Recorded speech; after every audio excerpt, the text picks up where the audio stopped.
I hope शायद अब आपको पता चल गया है कि सेल को रिप्रेजेंट कैसे करते हैं, लेकिन अब हम सीखने वाले हैं मेजरमेंट ऑफ इलेक्ट्रोड पोटेंशियल। देखो, ये जो पोटेंशियल मिलता है कब मिलता है, तो जब भी सेल कंस्ट्रक्ट होता है, एक कैथोड होता है, एक एनोड होता है और वहाँ पे सेल रिएक्शन होती है, उसके बाद यहाँ पे इलेक्ट्रोड पे पोटेंशियल प्रेजेंट होता है।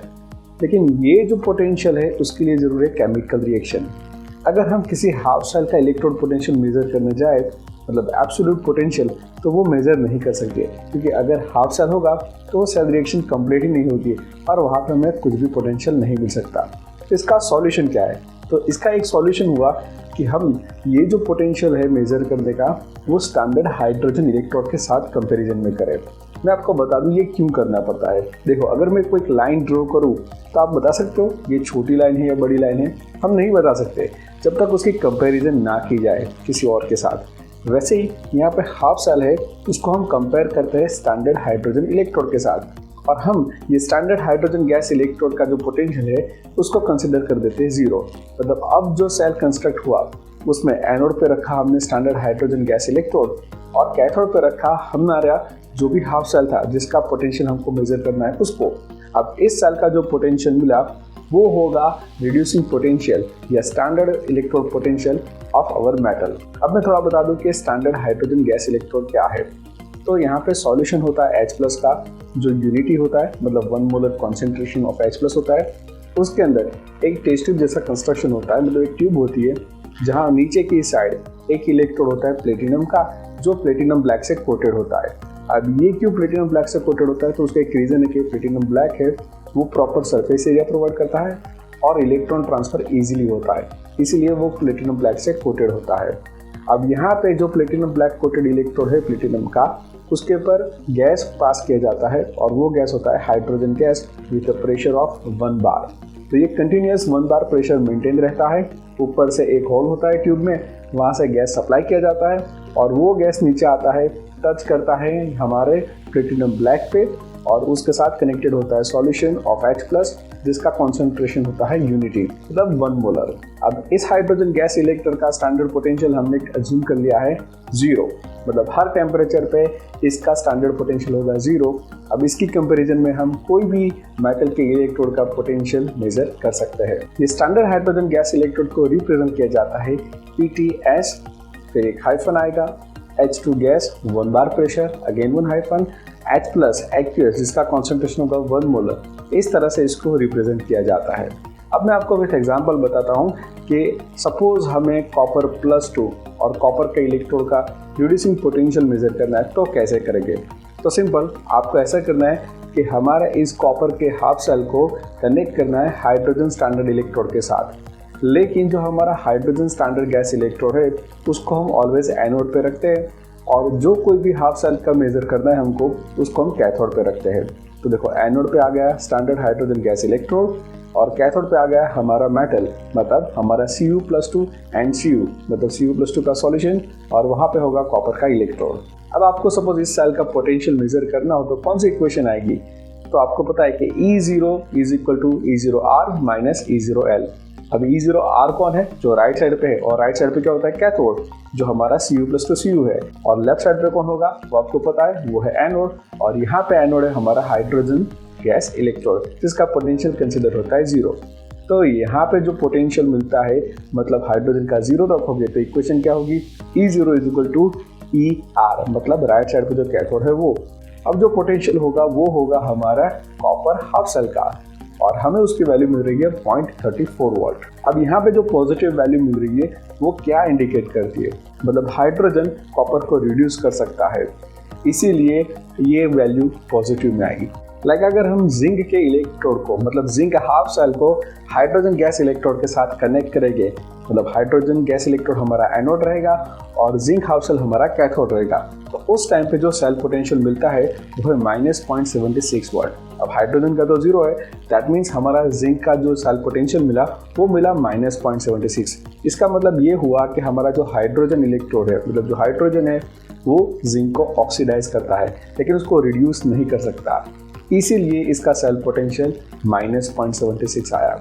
अब हमारे पास कॉपर का भी सेल पोटेंशियल है और जिंक का भी सेल पोटेंशियल है, तो इन दोनों को कंबाइन करेंगे तो कितना सेल पोटेंशियल मिलेगा? तो हमें जो जिंक है उसको हम एज एनोड रखते हैं और कॉपर को कैथोड रखेंगे। और इसका जो सेल पोटेंशियल मेजर करने की जो इक्वेशन वो आपको पता है कि E0 is equal to ER minus EL। अब राइट साइड पर रखते हैं हम जिसका रिडक्शन होता हो, मतलब जो हमारा कैथोड है वो, और जो कैथोड है उसका पोटेंशियल हमको मिला था 0.34 वोल्ट, जो कॉपर का रिडक्शन पोटेंशियल है। अब माइनस साइन आएगी और उसके बाद जो लेफ्ट साइड पे है मतलब एनोड, उसका रिडक्शन पोटेंशियल जो है जिंक, और उसकी वैल्यू हमें मिली -0.76। अब देखो ये माइनस और माइनस तो ये हो जाएगा प्लस, तो 0.34 प्लस 0.76, तो जो आंसर आया वो है 1.10 वाट। मतलब जिंक और कॉपर का जो हाफ सेल मिला के हमने डैनियल सेल बनाया उसका सेल पोटेंशियल होगा 1.10 वाट। अब आपको पता चल गया है कि हाफ सेल का पोटेंशियल हम कैसे मेजर कर सकते हैं। तो हमने क्या किया है कि कई सारे ऐसे मेटल के आयन को और मेटल के इलेक्ट्रोड को हाइड्रोजन स्टैंडर्ड इलेक्ट्रोड के साथ कंपेयर करके उनका सेल पोटेंशियल को मेजर किया है, और उनकी सभी वैल्यू यहाँ पे आपको टेबल पे दिखाई दे रही है। आप ध्यान से देखो कि इन सभी के रिडक्शन पोटेंशियल में जो फ्लोरीन है उसका रिडक्शन पोटेंशियल सबसे ज़्यादा है, सबसे ज़्यादा पॉजिटिव वैल्यूज़ की है। उसका मतलब ये हुआ कि हाइड्रोजन की कंपैरिजन में फ्लोरीन बहुत अच्छे से रिड्यूस हो जाता है। अब जो अच्छे से रिड्यूस होता है वो किसी और का अच्छे से ऑक्सीडेशन कर सकता है, मतलब फ्लोरीन वो सबसे बेस्ट ऑक्सीडाइजिंग एजेंट है। अगेन मैं बोल रहा हूँ कि जो अच्छे से रिड्यूस हो सकता है वो किसी और का ऑक्सीडेशन कर सकता है, और उसको बोलते हैं अच्छा ऑक्सीडाइजिंग एजेंट। तो फ्लोरीन सबसे अच्छा ऑक्सीडाइजिंग एजेंट है। और जैसे जैसे हम नीचे नीचे आएंगे तो ये वैल्यू कम होती जाएगी, और लास्ट में दिख रहा है लिथियम जिसकी वैल्यू सबसे कम है। लिथियम की वैल्यू सबसे माइनस है। उसका मतलब ये हुआ कि हाइड्रोजन की कंपैरिजन में लिथियम खुद ऑक्सीडाइज हो जाता है, तो जो खुद ऑक्सीडाइज होता है वो दूसरे का रिडक्शन करता है, मतलब लिथियम अच्छा रिड्यूसिंग एजेंट है। ऑक्सीडाइजिंग एजेंट बहुत बुरा है लिथियम। तो इस तरह से ये पूरा सीक्वेंस आपको देखना है, और इसका यूज करके आप सेल पोटेंशियल को मेजर कर सकते हो। सिर्फ आपको इक्वेशन याद रखनी है, E0 cell is equal to ER minus EL, और यहाँ पे सेल पोटेंशियल की वैल्यू रखोगे तो आप वो सेल का पोटेंशियल मेजर कर पाओगे, और ये आपके न्यूमेरिकल में काफ़ी काम में आने वाला है। अब तक हमने जितने भी एग्जाम्पल लिए इलेक्ट्रोड पोटेंशियल को समझने के लिए, वहाँ पे हमने concentration of the solution unity consider किया है। लेकिन क्या हो जब ये कॉन्सेंट्रेशन यूनिटी ना हो और कोई और वैल्यू हो, तो उसके लिए यूज़ की जाती है नन्स इक्वेशन।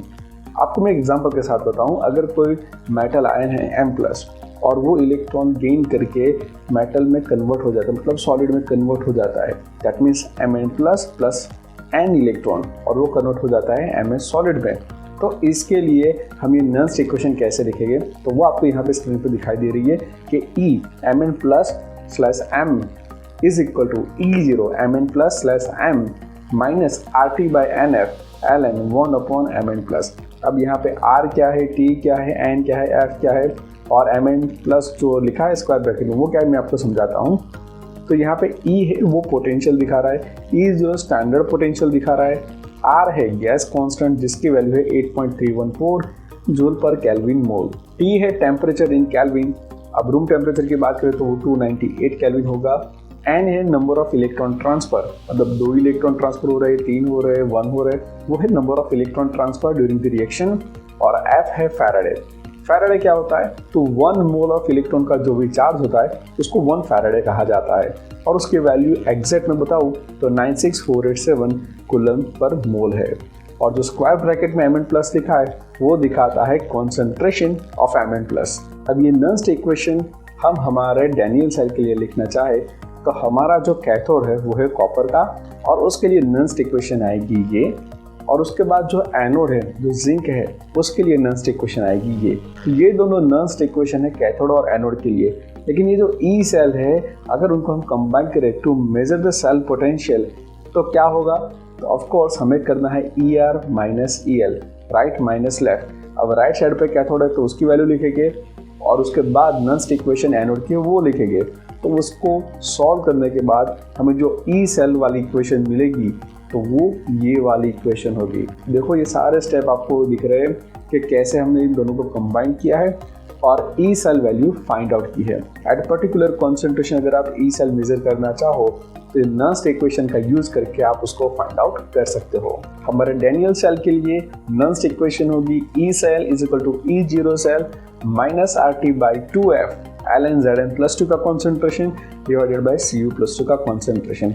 यहाँ पे ln नेचुरल लॉग है और ये n इज इक्वल टू 2 क्यों आया, क्योंकि ये यहाँ पे इलेक्ट्रॉन ट्रांसफर 2 हो रहे हैं। आपने देखा था ना Zn gives Zn plus 2 electron, मतलब ये 2 इलेक्ट्रॉन लूज करता है और वो कॉपर ये 2 इलेक्ट्रॉन को गेन करके रिड्यूस हो जाता है, तो इसीलिए यहाँ पे नंबर ऑफ इलेक्ट्रॉन ट्रांसफर 2 आया है। अगर हम 298 केल्विन पे इस रिएक्शन की बात करें तो जो RT/NF की वैल्यू है, मतलब RT/2F वैल्यू, उसमें R की वैल्यू रखे, T की वैल्यू रखे, F की वैल्यू, और ये जो ln है नेचुरल लॉग उसको हम सिंपल लॉग में मतलब बेस ऑफ 10 में कन्वर्ट करें तो मल्टीप्लाई होता है 2.303 से। दैट मीन्स 2.303, R की वैल्यू 8.314, टेम्परेचर 298 और फैराडे की वैल्यू 96487 रखोगे तो इसका जो आंसर आता है वो है 0.0591 और इसको आप सब्स्टिट्यूट कर सकते हैं RT/NF की जगह पे सीधा आप लिख दो 0.0591 और ln को लिख दो लॉग में। तो अब जो हमारी नर्स्ट इक्वेशन हुई वो है E cell is equal to E zero cell minus 0.0591 divided by 2 log Zn plus 2 का concentration divided by Cu plus 2 का कॉन्सेंट्रेशन। अगर जनरलाइज केस की बात करूँ 298 केल्विन पे अगर आपको ये नर्स्ट इक्वेशन लिखनी है तो किसी के भी लिए आप ऐसे लिख सकते हो कि E cell is equal to E zero cell minus 0.0591 by n, ये n होगा number of electron transfer, multiply by log जो ऑक्सीडाइज हो रही जो स्पीसीज उसका concentration divided by reducing species जो है उसका कॉन्सेंट्रेशन। तो आपके लिए नर्स्ट इक्वेशन ये हो चुकी है। अब आपको ये नर्स्ट इक्वेशन लिखना आ ही गया होगा, लेकिन कंफर्म करने के लिए मैं आपको यहाँ पे एक एग्जांपल दे रहा हूँ। उसकी नर्स्ट इक्वेशन आपको लिखनी है और उसका फोटोग्राफ मुझे इस वीडियो के डिस्क्रिप्शन में जो लिंक है वहाँ पे सबमिट करना है। अगर आपका आंसर करेक्ट है तो नेक्स्ट वीडियो में मैं आपका फोटो और आपकी कमेंट वहाँ पे हाईलाइट करके वीडियो में दिखाऊंगा। अब जनरल केस की बात करें A mole A plus B mole B gives C mole C plus D mole D, इसके लिए नर्स्ट इक्वेशन लिखे तो कैसा होगा, तो वो सिंपल है E cell is equal to E zero cell minus RT/NF ln Q, ये Q है रिएक्शन कोएफिशिएंट जिसके वैल्यू क्या होगी तो C⁻C मतलब concentration of C⁻C D⁻D divided by A⁻A and B⁻B जो मैंने यहाँ पे लिखे हुए। ये जनरल केस की बात है नर्स्ट इक्वेशन के लिए। साइंस में कोई भी चीज़ हम ऐसे ही नहीं पढ़ते, हर एक चीज़ का कोई इंपॉर्टेंस होता है। वैसे नर्स्ट इक्वेशन का भी काफ़ी सारी इंपॉर्टेंस है। मैं बताऊँ कि ये नर्स्ट इक्वेशन का यूज़ करके आप इक्विलिब्रियम कांस्टेंट भी फाइंड आउट कर सकते हो। चलो विद एग्जांपल उसको समझते हैं कि हमारा जो डैनियल सेल था उसमें कौन सी रिएक्शन होती थी। यस, आपको पता है कि जिंक है वो ऑक्सीडाइज होता था, मतलब zinc plus Cu plus 2 gives zinc plus 2 plus Cu, मतलब यहाँ पे जिंक का ऑक्सीडेशन हुआ, कॉपर का रिडक्शन हुआ, ये जो रिएक्शन होती थी। अब उसके लिए हमको नर्स्ट इक्वेशन लिखनी हो तो कैसे लिखेंगे, E cell is equal to E zero cell minus 2.303 RT by 2F log zinc plus 2 का concentration divided by copper plus 2 का कॉन्सेंट्रेशन। अब ये पूरी कंडीशन समझते हैं कि जब भी हम ये सेल को ऑन करते हैं तब क्या होगा, जो जिंक है उसका कॉन्सेंट्रेशन धीरे धीरे बढ़ता जाएगा और जो कॉपर प्लस 2 है उसका कॉन्सेंट्रेशन धीरे धीरे कम होता जाएगा, क्योंकि वो कॉपर प्लस 2 डिपॉजिट होगा as a copper on copper electrode. तो ये दोनों तो हो गए, लेकिन साथ साथ में विथ रिस्पेक्ट टू टाइम ये रिएक्शन जैसे बढ़ती जाएगी जो सेल पोटेंशियल है वो धीरे धीरे धीरे कम होता जाएगा और एक ऐसा टाइम आएगा जहाँ पे ये सेल रिएक्शन स्टॉप हो जाएगी, मतलब हमें एक्सटर्नल सर्किट में कोई भी करंट या वोल्टेज नहीं मिलेगा और ये सेल रिएक्शन स्टॉप हो जाएगी, केमिकल रिएक्शन कुछ भी नहीं होगी, तो उसको हम बोलेंगे इक्विलिब्रियम। और इस इक्विलिब्रियम पे जो प्रोडक्ट और रिएक्टेंट का कॉन्सेंट्रेशन का जो रेशियो है वो होता है इक्विलिब्रियम कांस्टेंट, मतलब कि जिंक प्लस 2 का concentration divided bye copper plus 2 का कॉन्सेंट्रेशन, वो होगा इक्विलिब्रियम कांस्टेंट। लेकिन इसके वैल्यू हमें मेजर करनी है तो उसके लिए हम ये नर्स्ट इक्वेशन यूज करेंगे। तो चलिए पहले हम लिखेंगे Nernst equation E cell is equal to E zero cell minus 2.303 RT by 2F log zinc plus 2 का concentration divided by Cu plus 2 का कॉन्सेंट्रेशन। आपको पता है ना हमने n इज इक्वल टू 2 क्यों लिखा है, क्योंकि नंबर ऑफ इलेक्ट्रॉन ट्रांसफर यहाँ पे 2 हो रहे हैं।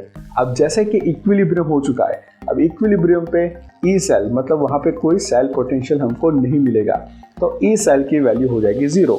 तो अब ये इक्वेशन होगी 0 is equal to E zero cell minus 2.303 RT by 2F log zinc plus 2 का concentration divided by Cu plus 2 का कॉन्सेंट्रेशन। अभी किस इक्वेशन में हम E0 सेल को एज ए सब्जेक्ट बनाएंगे तो इक्वेशन आएगी 2.303 RT by 2F log zinc plus 2 का concentration divided by Cu plus 2 का कॉन्सेंट्रेशन। अब ये जिंक प्लस 2 का concentration divided by Cu plus 2 का कॉन्सेंट्रेशन होता है इक्विलिब्रियम कांस्टेंट, जिसको इंडिकेट करते हैं Kc से। E0 सेल की वैल्यू हमें पता है वो होती है 1.1 वोल्ट। तो इस इक्वेशन के अंदर हम E0 सेल की वैल्यू लिखेंगे 1.1 वोल्ट। ये जो 2.303 RT by 2F है, अब 2.303 RT by F की जगह पे हम लिखेंगे 0.0591 और 2 तो 2 ही रहेगा और log Kc हो जाएगा। और फाइनल इक्वेशन क्या होगी 1.1 is equal to 0.0591 by 2 log Kc। अब यहाँ पे हम log Kc को सब्जेक्ट बनाएंगे तो इक्वेशन होगी 1.1 इंटू 2 डिवाइडेड बाई 0.059 और उसके बाद log Kc का जो आंसर आएगा उसका एंटी लॉग लेंगे तो हमें आंसर मिलेगा 2 इंटू 10⁻37। तो ये वैल्यू है इक्विलिब्रियम कांस्टेंट की। मतलब अगर आप कोई भी सेल रिएक्शन जानते हो, उसका स्टैंडर्ड रिडक्शन पोटेंशियल पता है, सेल पोटेंशियल पता है, तो आप उसका इक्विलिब्रियम कांस्टेंट भी मेजर कर सकते हो। तो ये है एप्लीकेशन ऑफ नर्न्स्ट इक्वेशन। अगर जनरल केस की बात करें तो कोई भी ऐसा इलेक्ट्रोकेमिकल सेल हो उसमें इक्विलिब्रियम अटेन हो जाता है तो ई सेल की वैल्यू हो जाती है 0। तो उस टाइम पे अगर आपको इक्विलिब्रियम कांस्टेंट फाइंड आउट करना हो तो ये जनरलाइज इक्वेशन आएगी E0 cell is equal to 2.303 RT by NF log Kc। अब आपको log Kc को सब्जेक्ट बनाना है, बाकी सब वैल्यूज रखनी है और फिर उसका एंटी लॉग कर देना है तो आपको Kc की वैल्यू मतलब इक्विलिब्रियम कांस्टेंट की वैल्यू मिल जाएगी। कोई भी इलेक्ट्रोकेमिकल सेल के अंदर जो भी इलेक्ट्रिकल वर्क होता है वो 1 सेकंड के अंदर कितना वर्क होगा तो वो डिपेंड करता है वैल्यू ऑफ द पोटेंशियल और कितना चार्ज पास हुआ, इन दोनों का मल्टीप्लाई करोगे तो वो आपको मिल जाएगा। लेकिन ये वैल्यू से अगर आपको मैक्सिमम वर्क फाइंड आउट करना हो तो आपको वो रिवर्सिबल वर्क फाइंड आउट करना पड़ेगा और ये रिवर्सिबल वर्क की वैल्यू होगी कि जितनी फ्री एनर्जी कम होती है उतना रिवर्सिबल वर्क होगा। तो हम लिख सकते हैं कि delta R G is equal to minus NF E cell. तो ये इक्वेशन से आप कई सारे न्यूमेरिकल सॉल्व कर सकते हो। यहाँ पर डेल्टा जी है वो फ्री एनर्जी है, एन है number of electron transfer, F है फैराडे जिसकी वैल्यू आपको पता है 96487, ई सेल आपका सेल पोटेंशियल हुआ। अब ध्यान देने वाली बात यह है कि जो ई सेल की जो वैल्यू है वो इंटेंसिव प्रॉपर्टी है। अब इंटेंसिव का मतलब वो इंडिपेंडेंट है अमाउंट से, जबकि डेल्टा जी की वैल्यू है एक्सटेंसिव प्रॉपर्टी, मतलब वो डिपेंड करती है वैल्यूज़ पे, मतलब मैटर के अमाउंट पे। तो नंबर ऑफ एन जैसे चेंज होगा वैसे इसकी वैल्यू भी चेंज होगी। लाइक अगर हम इक्वेशन लिखे सिर्फ zinc plus Cu plus 2 Zn plus 2 plus Cu, तो वहाँ पे ये जो डेल्टा जी की वैल्यू है वो कितनी होगी तो delta G is equal to -2F E cell. जबकि इस इक्वेशन को हम ऐसे लिखे 2 zinc plus 2 Cu plus 2 use 2 zinc plus 2 plus 2 Cu। तो अब जो डेल्टा जी वाली इक्वेशन है वो हो जाएगी delta G is equal to -4F E cell. देखा ना, जैसे एन की वैल्यू चेंज हुई तो यहाँ पे इक्वेशन में डेल्टा जी की वैल्यू भी चेंज हुई। तो ई जो है वो है इंटेंसिव मतलब इंडिपेंडेंट ऑफ क्वांटिटी, जबकि हमारा जो जी है वो है एक्सटेंसिव प्रॉपर्टी, मतलब वो डिपेंड करता है अमाउंट पे।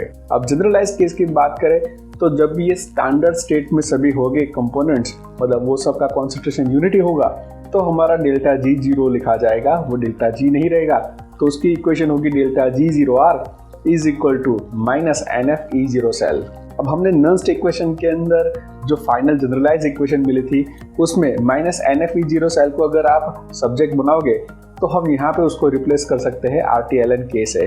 तो अब हमारी फाइनल जो इक्वेशन होगी वो delta RG is equal to -RT-ln K होगी। मैंने वो पूरे कन्वर्जन देखो यहाँ पे दिखाया है कि कैसे delta G 0 is equal to -NF E0 cell से delta G 0 is equal to -RT-ln K कैसे आया है। इन दोनों इक्वेशन का यूज करके आप कई सारे न्यूमेरिकल को सॉल्व कर सकते हो और मैंने पूरी एक्सरसाइज का सॉल्यूशन ऑलरेडी अपलोड कर दिया है। अगर आपने ना देखा हो तो ऊपर आई बटन आता होगा, वहाँ पे जाके आप उसको देख सकते हो। अब हम कुछ नई डेफिनेशन सीखने वाले हैं। तो चलिए सबसे पहले सीखते हैं रेजिस्टेंस क्या है। आपने फिजिक्स में विस्टन ब्रिज का प्रैक्टिकल किया ही होगा जिसमें आप रेजिस्टेंस मेजर करते हो। अभी रेजिस्टेंस का सिंबल R है और उसका यूनिट ओम है। अगर ऐसा यूनिट में इस रेजिस्टेंस का यूनिट देखे तो वो होगा kilogram metre square per siemens cube into ampere square. आपको पता है इसका मेजरमेंट तो व्हिटस्टोन ब्रिज से हो ही जाता है। और ये जो रेजिस्टेंस है उसकी वैल्यू डिपेंड करती है एल एंड ए पे। एल क्या है, वो है लेंथ ऑफ द वायर या जो भी कंडक्टर है उसकी लेंथ, और ए है cross sectional area of the conductor. तो देखो जितनी ज्यादा लेंथ होगी उतना करंट को फ्लो होने में रेजिस्टेंस ज्यादा होगा, मतलब R प्रोपोर्शनल टू L। और दूसरा है A मतलब क्रॉस सेक्शनल एरिया, जितना क्रॉस सेक्शनल एरिया कम उतना रेजिस्टेंस ज्यादा, लेकिन जितना क्रॉस सेक्शनल एरिया बड़ा उतना रेजिस्टेंस कम, मतलब R प्रोपोर्शनल टू 1/A। तो कंबाइंडली लिखे तो R proportional to L by A, मतलब L ज्यादा तो R ज्यादा, A ज्यादा तो R कम, राइट। ये रिलेशनशिप है। अगर हमें ये प्रोपोर्शनलिटी सिंबल निकालना हो तो कोई कांस्टेंट रखना पड़ेगा, और हम कांस्टेंट रख रहे हैं रो को, तो हमारी इक्वेशन मिलेगी R is equal to rho L by A। अब यहाँ पे जो आपको रो दिख रहा है ना, उसको बोलते हैं रेजिस्टिविटी, राइट। अब इसका यूनिट क्या होगा, तो ओम इंटू मीटर वो यूनिट है रेजिस्टिविटी का। रेजिस्टिविटी को स्पेसिफिक रेजिस्टेंस भी कभी कभी कहा जाता है। अब ये जो स्पेसिफिक रेजिस्टेंस है या रेजिस्टिविटी है उसका जो भी रिलेशन है, लाइक ओम मीटर, ओम सेंटीमीटर, राइट, ये सब क्या रिलेशनशिप है वो मैंने यहाँ पे दिखाया है। अब बात करते हैं कंडक्टेंस की। तो जो इनवर्स ऑफ रेजिस्टेंस होता है मतलब 1/R उसको बोलते हैं कंडक्टेंस, और उसको डिनोटेड करते हैं G से, right. So G is equal to 1/R। अब आपको R की वैल्यू पता है, R क्या था, रो इंटू L अपॉन ए, लेकिन इसका भी इन्वर्स करना पड़ेगा, तो ए ऊपर चला जाएगा और रो L नीचे आ जाएगा। तो हमारी इक्वेशन मिली G is equal to A upon rho L। यहाँ पे जो 1/रो है उसको हम बोलेंगे K नहीं बोलेंगे, एक्चुअली कापा बोलेंगे। तो ये जो कापा हुआ वो हुआ कंडक्टिविटी, क्या उसको स्पेसिफिक कंडक्टेंस भी कहते हैं। जैसे कंडक्टेंस के केस में हमने 1/रो किया था, तो उसका जो यूनिट होगा वो होगा ओम इनवर्स, या आप मो भी ले सकते हो, और एसआई में उसको सीमेंस या एच से भी बोलते हैं। और ये जो 1/रो मिला जिसको हमने कंडक्टिविटी या स्पेसिफिक कंडक्टेंस कहा, उसका जो यूनिट होगा वो रेजिस्टिविटी से इन्वर्स होगा। रेजिस्टिविटी का था ओम इंटू मीटर, तो ये होगा ओम इन्वर्स मीटर इन्वर्स, या आप ऐसा ओम इन्वर्स भी कर सकते हो, या आप उसको साइमेंस मीटर इन्वर्स भी लिख सकते हो, क्योंकि साइमेंस होता है ओम इन्वर्स। अगर कोई भी मटेरियल की लेंथ 1 मीटर है और क्रॉस सेक्शनल 1 मीटर स्क्वायर है, तो उसका जो भी कंडक्टेंस है वो होगा उसकी कंडक्टिविटी। अब यहाँ पे टेबल पे आपको कई सारे मटेरियल्स की कंडक्टिविटी की वैल्यू दिखाई गई है। इस कंडक्टिविटी की वैल्यू पर से हम फाइंड आउट कर सकते हैं कि सब्सटेंस इलेक्ट्रिकल इंसुलेटर है, कंडक्टर है या सेमीकंडक्टर है। जो भी मेटल और उसकी एलॉय है उनकी कंडक्टिविटी ज़्यादा आती है, मतलब वो एक कंडक्टर है। कुछ non metallic material like carbon black, graphite और कुछ ऑर्गेनिक पॉलीमर जिनकी कंडक्टिविटी की वैल्यू ज़्यादा है, तो वो एज ए इलेक्ट्रिकल कंडक्टर काम करते हैं। कुछ सब्सटेंस लाइक ग्लास है, सिरामिक है, इन सब की कंडक्टिविटी की वैल्यू बहुत कम आती है, तो वो इंसुलेटर की तरह काम करते हैं। अगर कोई सब्सटेंस की बात करें लाइक सिलिकॉन हो, जर्मेनियम हो, गैलियम आर्सेनाइड हो, इन सब की कंडक्टिविटी की वैल्यू मॉडरेट रेंज में है, तो उनको हम सेमीकंडक्टर कहेंगे।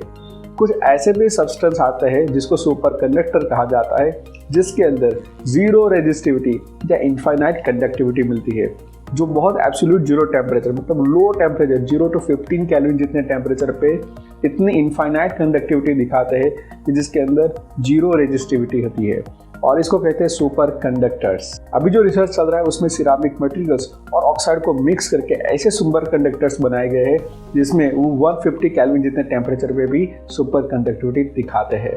मेटल के अंदर जो भी इलेक्ट्रॉनिक कंडक्टेंस दिखता है उसको कहा जाता है मेटालिक और इलेक्ट्रॉनिक कंडक्टेंस। मतलब यहाँ पे जो कंडक्टिविटी मिलती है सिर्फ और सिर्फ मूवमेंट ऑफ इलेक्ट्रॉन से मिलती है। यहाँ पे मूवमेंट ऑफ इलेक्ट्रॉन से हमको कोई ना कोई करंट और वोल्टेज मिलता है। तो ये पूरा हुआ इलेक्ट्रॉनिक कंडक्टेंस, जो डिपेंड करता है nature of the substance of the metal, right. वो कौन सी मेटल है, उसका नेचर कौन सा है, उसका स्ट्रक्चर कौन सा है, इस पे डिपेंड करता है। दूसरा आता है नंबर ऑफ वैलेंस इलेक्ट्रॉन पर एटम, मतलब उसकी वैलेंसी क्या है, उस पर भी इफेक्ट करता है। तीसरा है टेम्परेचर, मतलब टेम्परेचर ज़्यादा है या कम है उस पर भी इलेक्ट्रिकल कंडक्टेंस डिपेंड करता है। देखो एक साइड से इलेक्ट्रॉन एंटर होते हैं, दूसरे साइड से इलेक्ट्रॉन निकलते हैं। मतलब यहाँ पे कुछ ज़्यादा कॉम्प्लेक्सिटी नहीं है, सिंपल है और उसका कोई केमिकल कंपोजिशन भी चेंज नहीं होता है मेटल के केस में। अगर हम सेमीकंडक्टर की बात करें तो वो थोड़ा कॉम्प्लिकेटेड है, लेकिन लेटर ऑन मैं वो भी आपको बताने वाला हूँ। इलेक्ट्रोलाइट सॉल्यूशन की बात करें तो वहाँ पे जो कंडक्टेंस मिलता है वो आयंस की मूवमेंट की वजह से मिलता है। अगर प्योर वाटर की बात करें तो उसके अंदर कोई आयंस ज़्यादा प्रेजेंट नहीं होते, सिर्फ होता है hydrogen ion H+ ion and hydroxyl ion, जिसका कॉन्सेंट्रेशन होता है अप्रोक्सीमेट 10⁻⁻7 मोलर जितना। तो उस केस में जो प्योर वाटर होता है जिसके अंदर और कोई एक्सटर्नल इलेक्ट्रोलाइट या कोई आयन प्रेजेंट नहीं है other than H+ and OH-, उस टाइम पे जो कंडक्टिविटी मिलती है वो है 3.5 × 10⁻⁵ साइमेंस पर मीटर। तो बहुत ही लो कंडक्टिविटी है, लेकिन जब भी कोई इलेक्ट्रोलाइट ऐड करते हैं तब उसकी कंडक्टिविटी ज़्यादा बढ़ जाती है। तो यहाँ पे जो कंडक्टेंस मिला वो due to the movement of ion हुआ, इसीलिए इसको कहा जाता है आयोनिक कंडक्टेंस। और इस आयोनिक कंडक्टेंस की वैल्यू है वो डिपेंड करती है कि नेचर ऑफ इलेक्ट्रोलाइट एडेड, आपने किस टाइप का इलेक्ट्रोलाइट उसके अंदर ऐड किया है। दूसरा आता है size of the ions produce by the solvation, मतलब जो आयंस प्रोड्यूस होते हैं उनकी साइज क्या है, वो बड़ी साइज है या छोटी साइज है। सिंपल, छोटी साइज होगी तो मूवमेंट ज़्यादा होगी तो कंडक्टेंस ज़्यादा मिलेगा, बड़ी साइज होगी तो कंडक्टेंस कम मिलेगा क्योंकि मूवमेंट कम होगी। तीसरा आता है nature of the solvent and viscosity. Viscous मतलब वो थिक सॉल्वेंट है तो वहाँ पे आयन की मूवमेंट इजीली नहीं होगी, तो उस टाइम पे कंडक्टेंस कम हो जाएगा, राइट। तो वो नेचर एंड इसकी विस्कोसिटी ऑफ द सॉल्वेंट भी डिपेंड करती है। उसके बाद आता है कॉन्सेंट्रेशन ऑफ द इलेक्ट्रोलाइट, आपने कितनी अमाउंट में इलेक्ट्रोलाइट डाला है। ज़्यादा इलेक्ट्रोलाइट होगा तो ज़्यादा आयंस होंगे तो कंडक्टेंस भी ज़्यादा मिल सकता है, तो वो कॉन्सेंट्रेशन भी डिपेंड करता है। और टेम्परेचर, क्योंकि टेम्परेचर से इसकी मूवमेंट इजीली हो जाती है, लाइक विस्कोसिटी भी कम हो जाएगी, उसको एक्स्ट्रा एनर्जी मिलेगी, मतलब वो काइनेटिक एनर्जी अच्छी मिल जाएगी तो कंडक्टेंस बढ़ जाएगा, राइट। तो ये सारे पैरामीटर थे आयोनिक कंडक्टेंस जो उस पर डिपेंड करता है इसके